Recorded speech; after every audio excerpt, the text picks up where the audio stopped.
మరి మీ ఇంట్లో ఫంక్షన్ అయితే, మీ ఇంట్లో మీ అమ్మాయి పెళ్లి అయితే ఉదయం 11కి ముహూర్తం అయితే మీరు భోజనాలు ఎప్పుడు చేస్తారు? 3-4 కాదా? అప్పుడు ఆకలేస్తుందా మీకు? అప్పుడు ఆకలేదు, ఇప్పుడు మాత్రం ఆకలేస్తుందా?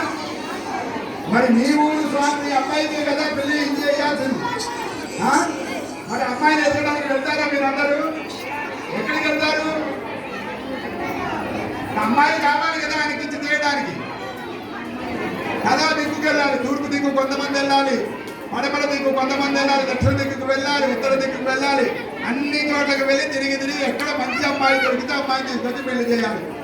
ఎత్తుదామా వెళ్ళి? ఎత్తుతారా? అవసరంలా.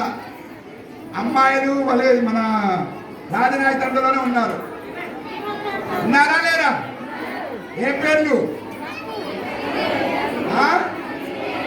చూసారా ఎంత బాగా గుర్తుపెట్టుకున్నారు? మీ ఊరు అమ్మాయిల పేర్లు. మీ ఊరే స్వామి వచ్చి కూర్చున్నాడు మీ ఊరు అమ్మాయిల కోసం కదా. మరి మనం ఎత్తుకాల్సిన అవసరం ఉందా? లేదు. మన ఊర్లోనే ఉన్నారు శ్రీదేవి భూదేవి అమ్మవాళ్ళు ఇద్దరు కూడా, అమ్మాయిలు ఇద్దరు ఇక్కడే ఉన్నారు. అందుకని నువ్వు రావయ్యా మా ఊరికి రా అంటే, ఎక్కడో 7 కొండల మీద కూర్చున్న వెంకన్న స్వామి మీ మొర ఆలకించి, మీ ప్రార్థన ఆలకించి, మీ భక్తిని మీ ప్రేమను చూసి అమాంతం అక్కడి నుంచి పరిగెత్తుకుని వచ్చి ఇక్కడ వచ్చి కూర్చున్నాడు ఆయన. చూడండి మీరంటే ఎంత ప్రేమ ఆయనకు. ప్రతి సంవత్సరం బ్రహ్మాండంగా ఆయన కళ్యాణం చేస్తున్నారు కాబట్టి ఆయనకు ఆనందం. ఎందుకు అంటే ఆయన వివాహము నిత్య కళ్యాణం పచ్చతోరణం. ఆయన కోసం కాదు పెళ్లి జరిగేది, మన కోసము, లోక కళ్యాణం కోసము. ఎందుకు ఆయనకు నిత్యం కళ్యాణం జరగాలి అంటే, పెళ్లి చేస్తా అంటే కదలకుండా కూర్చుంటాడు. ఎవరైనా అబ్బాయిని చూడండి, పెళ్లి చేస్తా అంటే కదలకుండా సెటిలైట్ కూర్చుంటాడు.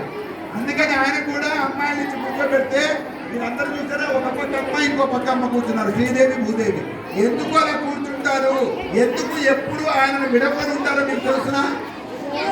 ఇప్పుడు మీ ఇంట్లో మీ భర్త ఉన్నాడు అనుకోండి, ఆయన వ్యాపారం కోసం బయటికి వెళ్ళారు అనుకోండి, మీ అమ్మడి కొంగు ముడేసుకొని వెళ్తారా మీరు? ఆఫీస్కి వెళ్తారా మీరు? మరి పొలం పనికి వెళ్ళారు అనుకోండి, మీరు కొంగు ముడేసుకొని ఆయన అంటారు. వ్యాపారానికి వెళ్ళినా వెళ్ళరు, ఉద్యోగానికి